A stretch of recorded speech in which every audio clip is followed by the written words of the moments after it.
Let me maneuver the camera here.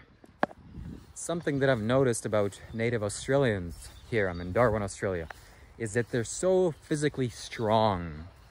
And I could just notice as I'm walking past these native people that have been here for thousands of years, their body is so strong. Yet they're not, lifting weights or doing anything extravagant like that. It's just how they're living, their lifestyle. And I'm sure it's also because of what they're consuming, yet I'm not paying attention to that. What I've noticed is that most of them are walking barefoot. Their skin and their feet are constantly connected to the ground. And that's what gives them their power. I'm currently walking barefoot, and you will notice this for yourself, ladies and gentlemen. If you walk barefoot for a day, your body will begin to feel stronger. And whatever the nonsense diseases that you've acquired, if you have chronic pain or anything like that, slowly that will start to shed away because you're in contact with nature, you're in contact with the ground. You're now starting to ground yourself. So I'm wearing these shoes right now, and these shoes are terrible, okay?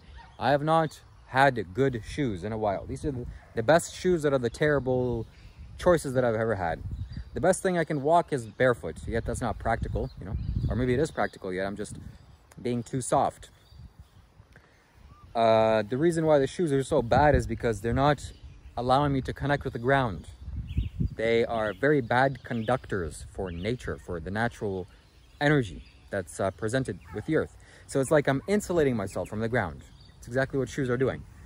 So you put something on, now you're completely insulated from the natural energies from the ground, like I said, which is not a healthy thing to do.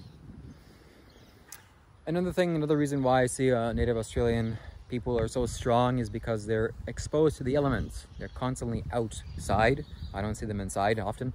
And they sleep outside, They just, sometimes family just go to the park like I'm here now, and they would put a blanket on the floor and they would just sleep. It's warm enough to do that. It's not raining usually.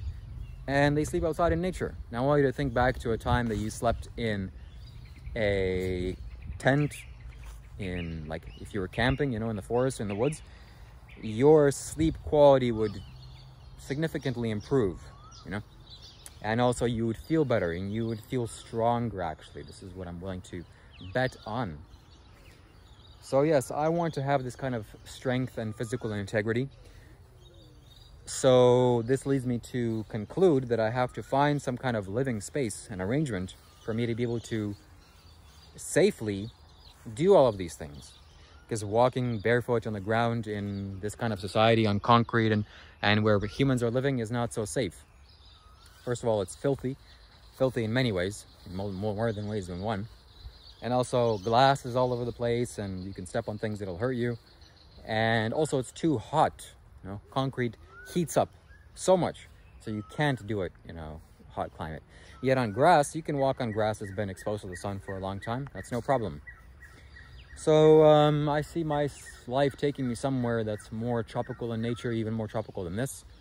Somewhere where there's lots of nature, lots of fruit trees. I want to have trees of my own that I can just go and pick from and eat. I don't have to go to the grocery store and eat fruits. That's tragic. And I want to, have my hands in the soil and dig and have fun and produce my own food and produce my own shelter. I don't want to buy some house some insane contractor has built with plywood and who knows what and concrete on the foundation. So 100% for sure you're disconnected from nature. But hey, at least you're, I don't know, comfortable, whatever that means. You're not comfortable, you're all right, whatever, leaving that aside. That's a tragic way to live. That's not a healthy way to live. So I'd rather just buy clean land, empty land, and then build something on top of that. At first, it will just be like, a little wooden shelter. But hey, that'll be fun. And in a warm tropical country, the only consequence is maybe if a snake crawls into your little contraption, or if it rains on and you're not properly protected from that. There's no other consequences. Yes, if you're in Canada, you need some kind of insulation. But I don't want to live there. I want to get away from Canada. So, yes, it's beautiful. Things are changing. And by 2024, things will change massively for me and for you too. So stay tuned for that. Take care. Goodbye.